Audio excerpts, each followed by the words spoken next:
Bangkai paus jenis pilot ditemukan terdampar di perairan pantai Penimbangan Singaraja Buleleng. Diperkirakan mamalia laut terbesar tersebut sudah mati sejak 2 hari lalu.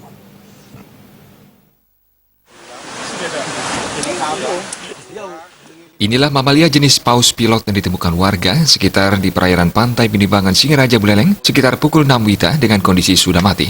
Kondisi mamalia tersebut penuh luka di beberapa bagian tubuhnya. Warga sekitar pun ramai datang untuk melihat bangkai dari mamalia ini.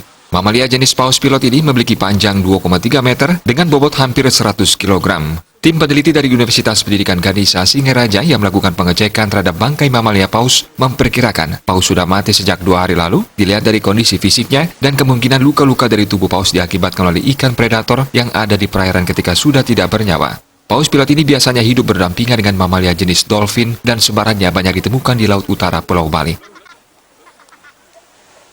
Kalau bobot mungkin lebih dari 100 kilo saya kira.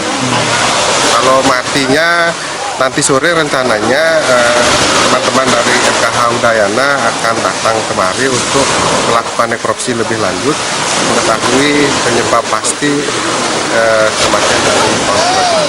Untuk lubang-lubang itu karena apa, Pak? Lubang itu sepertinya itu karena selama dia mungkin beberapa hari, 2 hari yang lalu mati, mulai dimakan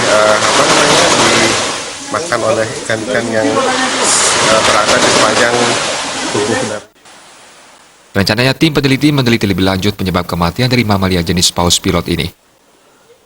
Komang Yuda, Bali TV.